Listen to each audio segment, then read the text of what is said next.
I'm so pleased that you've joined us for our Building Community Check-in today. Hope you had a great weekend and that you are having a great start to this week.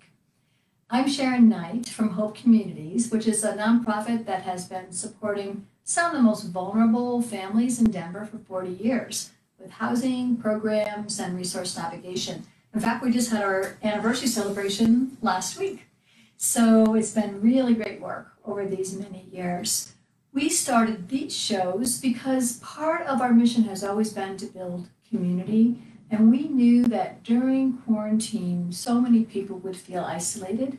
They might not know where to get reliable information, and they might need a little inspiration. So we've been doing these shows starting 3 times a week, and now we're down to 1 time a week, but we just want you to know that we are there for you. We often bring experts in to help us to provide really important information to you, and today, a little bit later on, I'll have Jessica Davie from Denver Public Schools talking with us about some things that we know residents really want to know.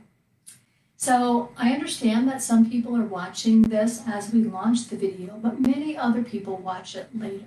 So if you hear information today that you know others need to hear, please share the link of this video. I have heard many families who have concerns about school and how to support their kids during this academic year. So this really might be one of those shows that you want to forward to your friends. And if they find that they need some help or they need additional information, or if you find that you need help or information, please email us at info@hopecommunities.org, and we will find the information you need. We'll get back with you with the support that you ask for. There's also a lot of resources on our website, which is hopecommunities.org. We've got a special tab for COVID-19 information and resources in many languages, actually. And there is a staff listing with contact information for every staff member so that you can reach out personally to someone who might be associated with your neighborhood. So before we get to Jessica, a little bit of news. The Denver Area on Aging Agency is working right now because there's a lot of scams that are happening related to COVID around the census and around government stimulus checks. There are people who are trying to reach out to seniors and get personal information, ask them for money and so forth. So just really be on your lookout for that, for yourself or for your neighbors or family members. We also know that, and I say this every show, it is really important to continue wearing masks, keeping social distance, and taking all of the safety precautions that you need to in order to keep not only yourself, but others in the community safe and hopefully COVID-free. So we do have a little bit more leeway right now, but we really still want to be vigilant so that we can keep our community healthy, and particularly as kids go back to school, as college students are back in session, there's just more opportunity for those social gatherings, and so we really have to stay on top of that. So I give you a quote with each of our episodes, and this one is actually from Chadwick Boseman, timely, I know, as it is said through his role as King T'Challa. We all know the truth. More connects us than separates us. But in times of crisis, the wise build bridges while the foolish build barriers. You must find a way to look after one another as if we were one single tribe. And that really relates to what I was saying about safety. It's not only about ourselves, it's about everyone else in our extended tribe, in our community, so that we can all have a healthier tomorrow and the day after and the day after. So my guest today, as I mentioned, is Jessica Davie. She is the manager of Family Constituency Services for the Office of Family and Community Engagement for Denver Public Schools. That's a big title. Yes, it's a big title. Lots of words. So, and you know, a lot of families have questions about school right now. And while we have people that have kids in various school districts. I thought this was a great start, and I so appreciate you coming to the show today.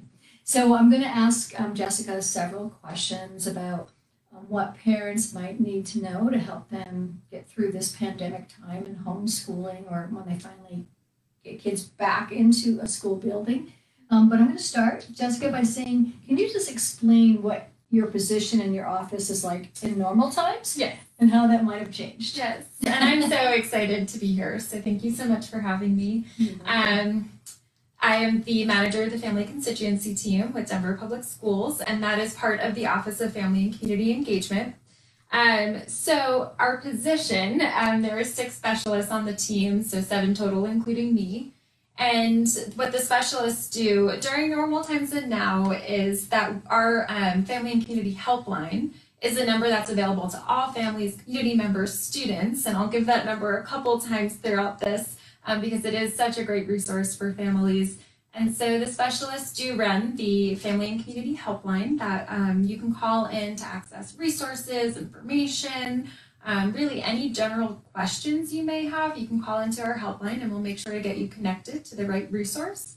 At the same time, if you have concerns that may be about your child's learning, when we were in school, there were a lot of like if your child was being bullied or you had any concerns about communication at the school, we would make sure to get you set up with one of the specialists and work one-on-one with the school and our specialists to address that concern. Our specialists are great at conflict resolution and facilitating conversations, and so that was a lot of our role before we went remote.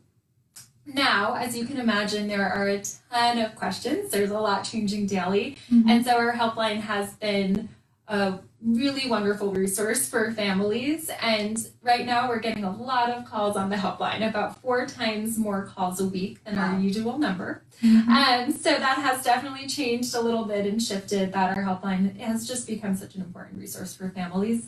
And we really at this time are parents' voice in the community. We collect all the feedback. If you're calling in with feedback, we make sure to collect all of that, and I make sure to get that to the right department within Denver Public Schools. We hear you. We know that there are a lot of concerns at this time, and we gather all of that information and feedback and make sure that it's heard.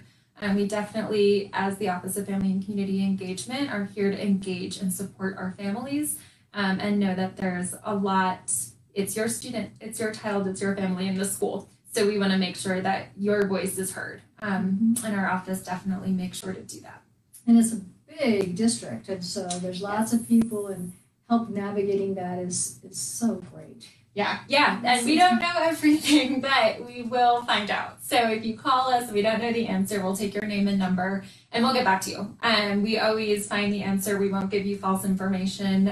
We do try to fetch it and just provide you with whatever answer we can get. So you may not get the answer right away, but we make sure to get it to you as soon as we can find it out. Awesome. And what is that number? Let's do it for the first time. Yes. So the number is 720-423-3054. We have an email as well, and that is FACE, F-A-C-E, helpline, HELPLINE, at dpsk12.org. So you can email, you can call us, whatever works, and we'll make sure to be there. And we will get those on our website as well. Yes, I'll say it a couple more times too. Okay. So I know. And we have Spanish-speaking staff and interpretation available at all times. Just want to let you know. Awesome. Yes. So a lot of parents are trying to figure out how to navigate this remote learning, and my understanding is that there are some buildings that will have more on-site classes, and then even though most people are remote. So how do you find out if you could be eligible for one of those on-site programs, and how does that work? Yeah, so right now, Denver Public Schools is working on how we can provide a safe space for students. And that safe space meaning the students that need support, the students that need internet access in buildings, students that just need support in childcare and need a safe space to be able to participate in remote learning. So Denver Public Schools has been looking into this for quite a bit of how they can provide this safe space for students. And right now we are exploring the concept of a learning center. And so individual schools will be able to decide whether or not they're opening up a learning center. And what it will be is exactly as I said, the safe space. And so your student may be eligible to participate in the learning center in your school, and that will be determined with the principal at the school. And it will be a place where you can send your child. They will do remote learning in the school building with a supervised adult. And so it won't be like a teacher in a classroom teaching, but you will participate in your remote learning in a classroom with a supervisor. And so we'll definitely have more information on that coming out before Labor Day, which is right around the corner. So this week we'll definitely have more information coming out about learning centers, and you'll hear from your individual schools about who's opening those up.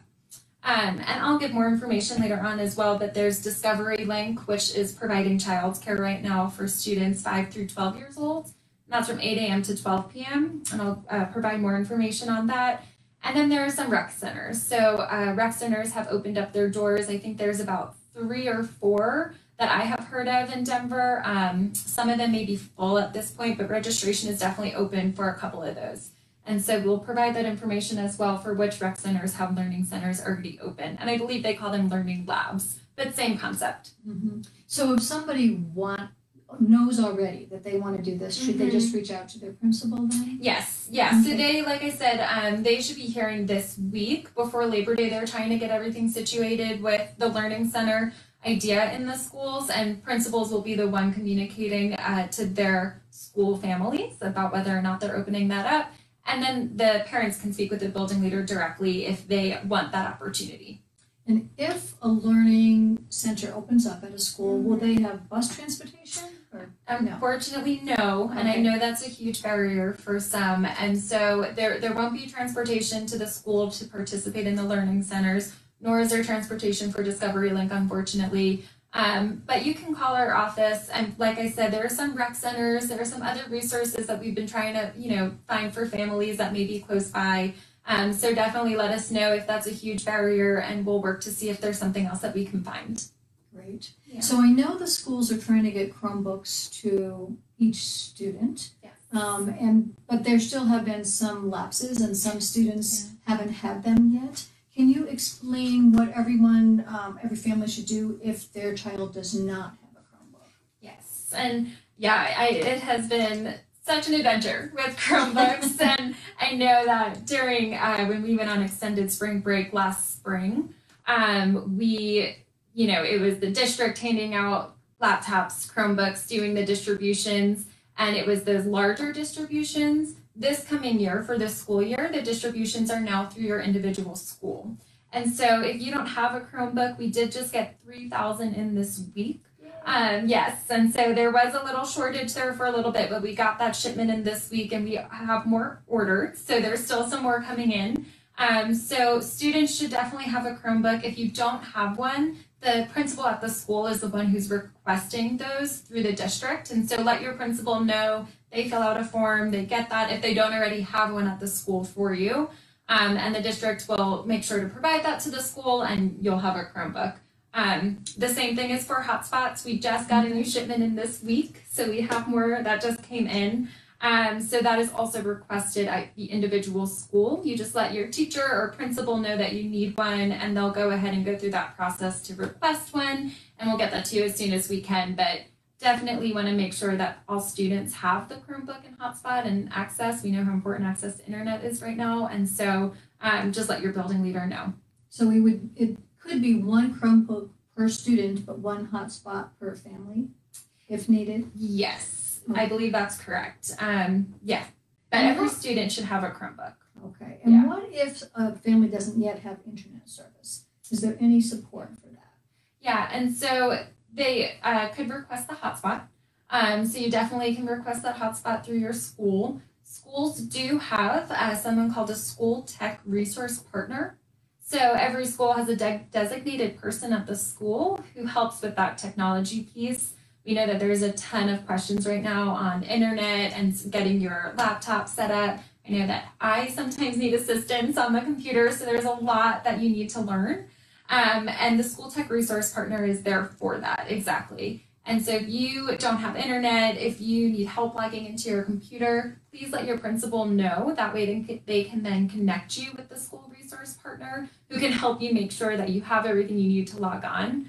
Again, those hotspots you would get through your building leader. There's also a new, I know you probably know about Internet Essentials. And, there's also another program out. I believe it's called Starry Night, if I remember correctly. Yes, it's Starry Internet.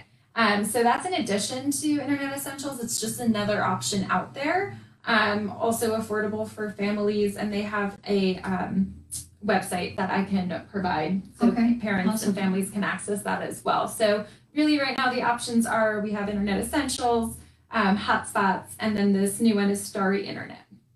So, and sometimes Internet Essentials doesn't have the bandwidth for several people to do sophisticated things, but the hotspots may help with that, right? They should. They definitely should. And if they don't, then we do have also a tech number at the district. And so it's a number for DOTS, which is our technology team, and they have a student line as well open right now. So I'll provide that number as well. It's different from our helpline, but we can also get you transferred there. But the tech number for the district is 720-423-3163. And so that's another number you can call for assistance with technology. Yeah, I have a feeling that many of our families will be calling that number many times. At the Hidden Effects, we also are working with a community partner called Right On Learning that is helping a little bit with technology. So I think the school is the first mode of support, but we also may be able to help on site a little bit with that as well.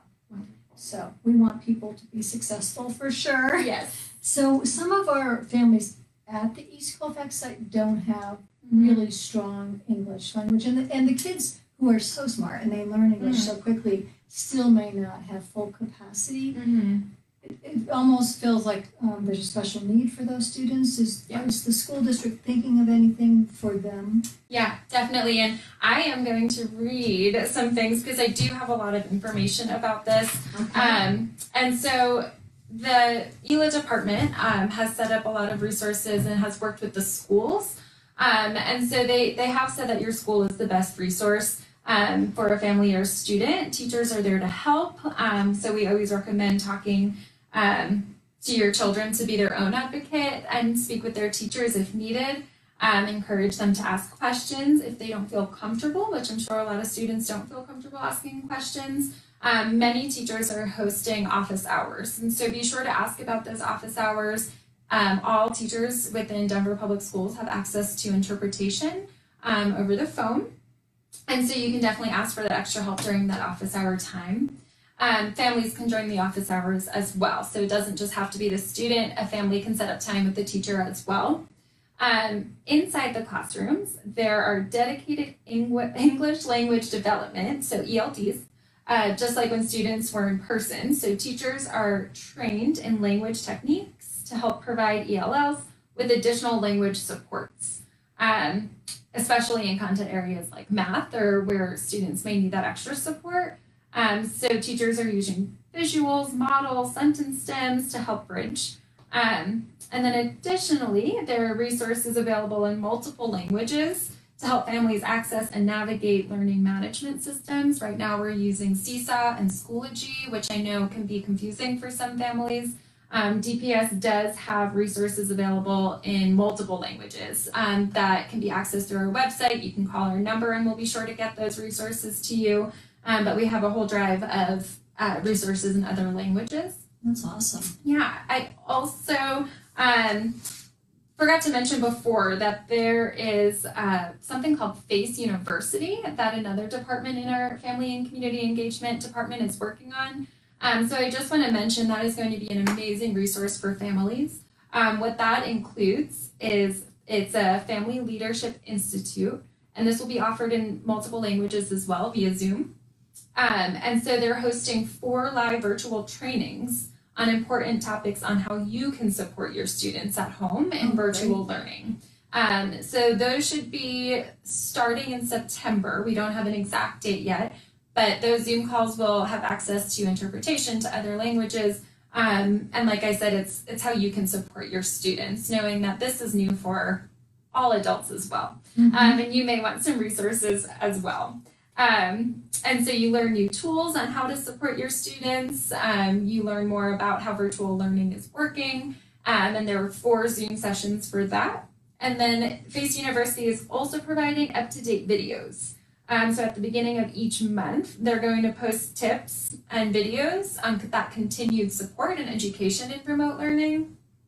In addition to that, they have Asian community supports, information on district supports, and a DPS calendar of events that will be updated on a daily basis. And so that will definitely be an amazing resource for families once it is launched sometime in September. So definitely keep an eye out for that, and we'll provide that information as well.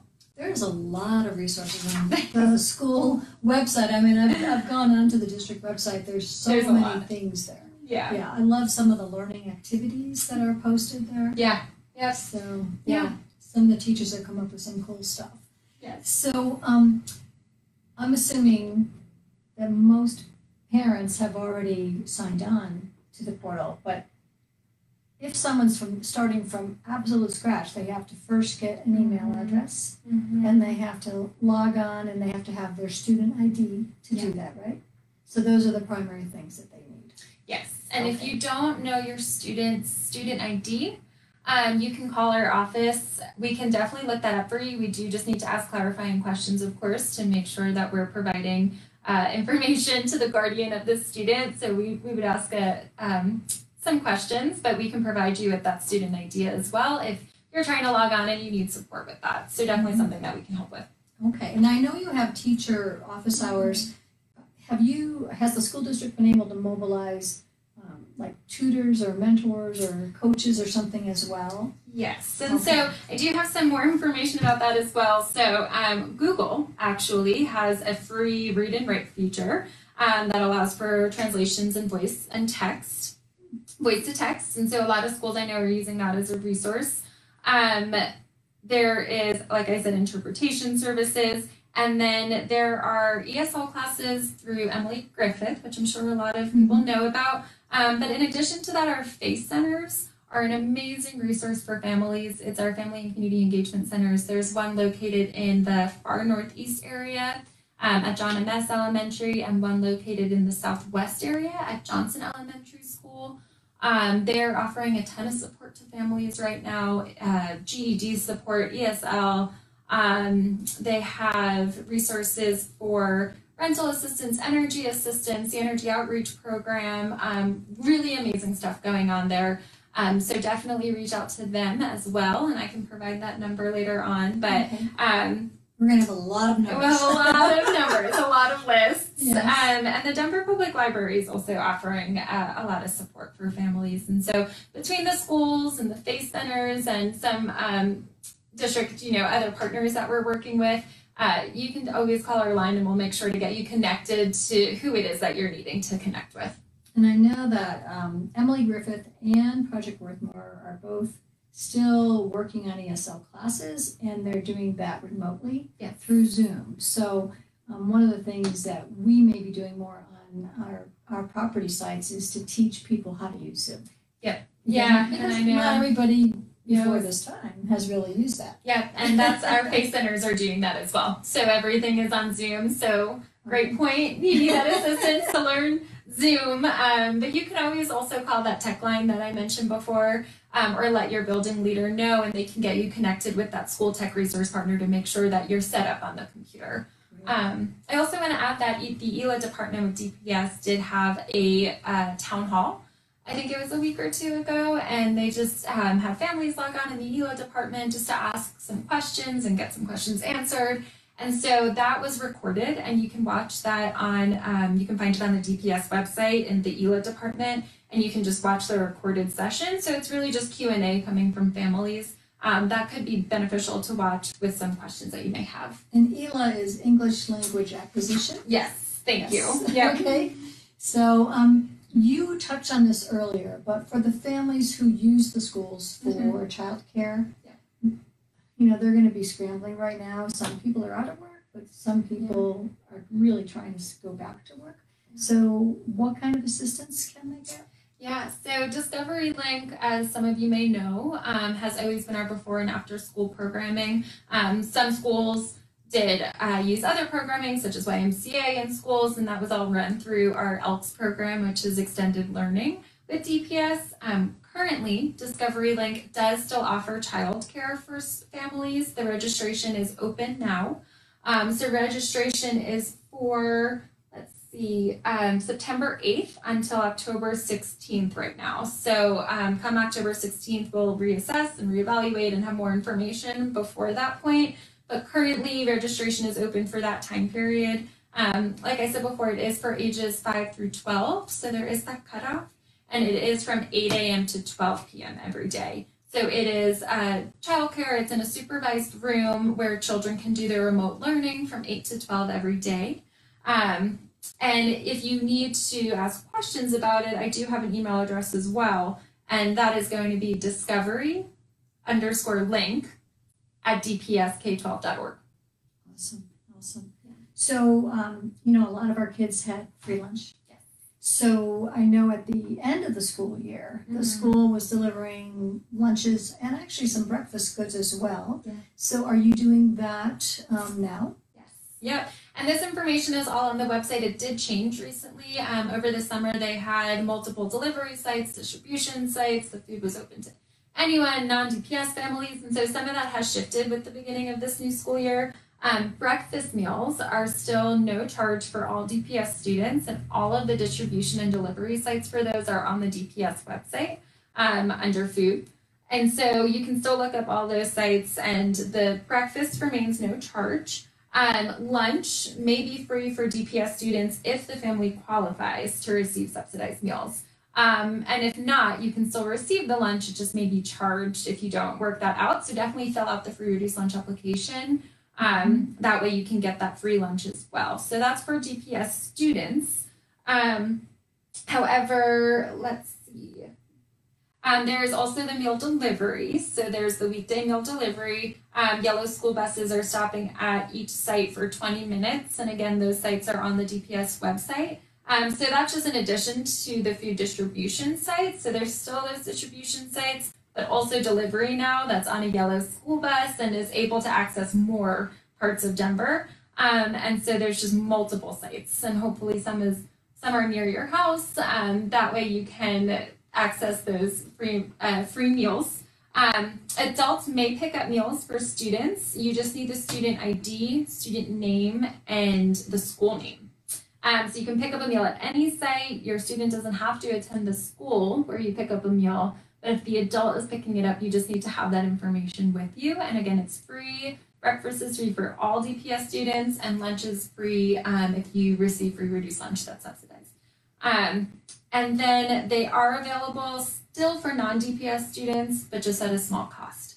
So that is a shift from the summer. We do have that small cost now for non-DPS students, and you can still find all that information on the website. Awesome. Yeah. Great. Thank you. Lots of info. So are there other resources for families that we haven't mentioned yet that we should let everybody know about? Yeah, I personally just want to make sure that everyone knows about the PEBT program. The Colorado PEBT program, that's something that our department has actually been helping a lot with currently. So the program is a new benefit that was passed, available to any Colorado resident whose families qualified for the free reduced lunch program last year. You are getting back a total of $279 per child. And this is run through the city and county of Denver. It's not a DPS program, it's a city program, but we want to make sure that families know they can access it. If the money did not automatically go on your card, then you can still apply.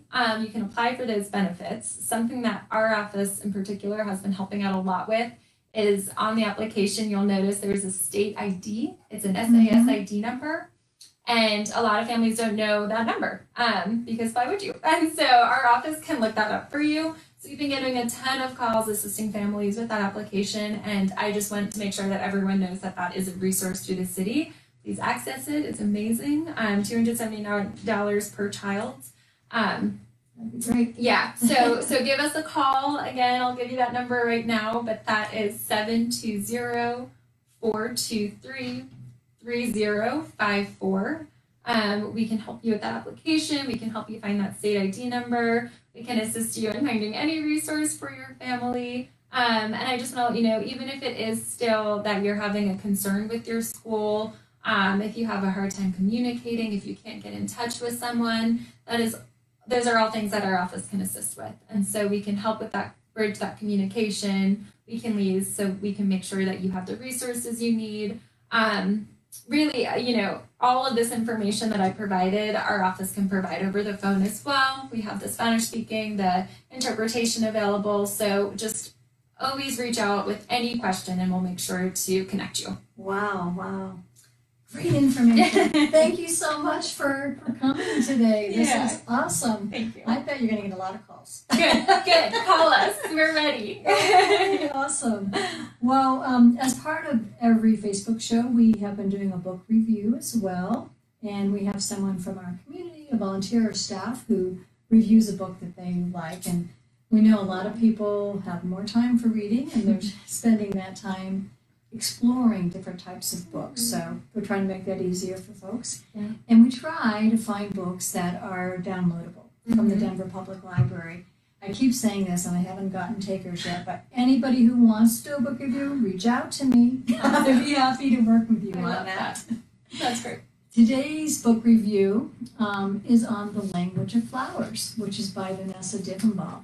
I actually did the review myself. It's an excellent book. I just finished it.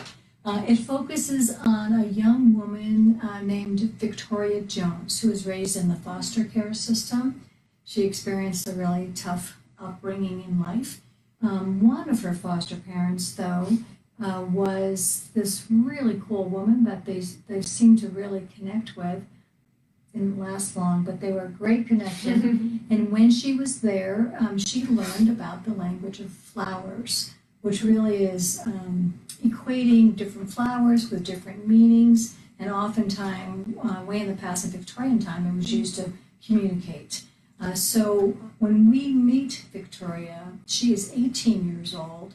She's trying to make it on her own. She's emancipated from the foster care system, and she thinks back on her life and she realizes that what she learned about the language of flowers could turn into a vocation, which it does, and it helps her get on her feet and helps her move forward and start to build some really trusting relationships. So I've done a review of that, and that'll be posted soon. So I hope that you read the book. It is downloadable from the Denver Public Library, and we'll share the link with you. I love that. Yeah, it's a really great book. Yeah. So this is our show for today. We will be back on Tuesday, and we hope that you will join us then. Please remember that you need to make good choices to keep healthy for yourself and your friends and family and community. And also reach out to us if you need any help, you need assistance, you have questions. Email us at info@hopecommunities.org. We'd be really happy to help you. Thanks so much and have a good day.